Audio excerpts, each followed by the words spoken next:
Aksi Liga Super 2025 terus rancak hujung minggu ini dengan pertemuan antara Kuching City FC dan Immigration FC yang dijadualkan berlangsung pada hari ini, Ahad 28 September 2025 jam 8.15 malam di Stadium Negeri Kuching, Sarawak.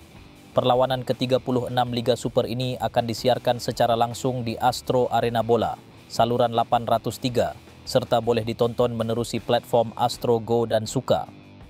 Berdasarkan kedudukan terkini carta Liga Super, Kuching City FC kini berada di tangga ke-6, manakala Immigration FC pula menghuni tangga ke-11.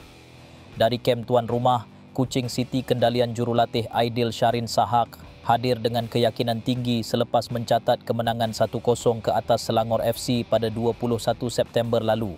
Ketika itu, kita dapat melihat ketangkasan Haziq Nazli di gawang, digabungkan dengan gandingan mantap Petrus Shitembi serta Moses Atede di bahagian tengah yang membuatkan Kuching City tampil yakin mengatur serangan.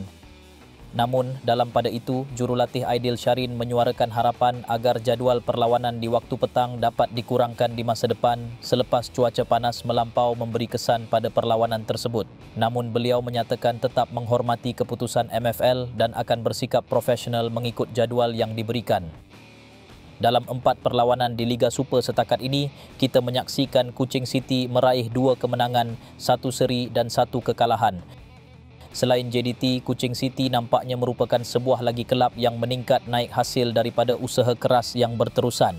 Kuching City sejak dinaikkan pangkat ke Liga Super 2023 bermula di tempat ke-13 carta Liga sebelum melonjak ke tangga ke-4 musim lalu.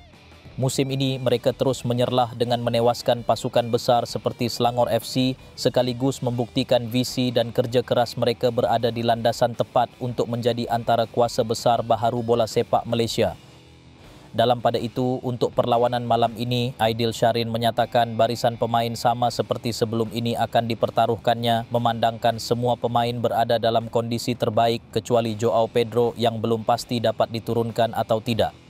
Beliau juga mengingatkan anak buahnya agar tidak memandang rendah lawan kerana Immigration FC yang merupakan pendatang baharu Liga Super itu katanya mampu melakukan kejutan. Antara lain mengenai Kuching City ialah nama penjaga gol Haziq Nazli tersenarai dalam Best 11 minggu kelima Liga Super pilihan bekas pemain Selangor Raimi Muhammad Noor seperti yang dinyatakan di laman Malaysian Football League, manakala pengendali Kuching City Aidil Sharin pula terpilih sebagai jurulatih pilihan. Bagi Immigration FC yang dikendalikan Yusri Ciklah, mereka masih mencari kemenangan pertama di Liga Super selepas mencatat 2 seri dan 2 kekalahan setakat ini. Perlawanan terakhir pada 20 September lalu menyaksikan mereka seri 1-1 menentang Negeri Sembilan dengan jurulatih lawan Nizam Jamil memuji kekentalan benteng pertahanan Immigration ketika itu. Apapun, perlawanan malam ini dijangka sengit dengan kedua-dua pasukan membawa misi berbeza. Kuching City mahu terus mengekalkan momentum, manakala Immigration berusaha mencari kemenangan sulung dalam Liga Super.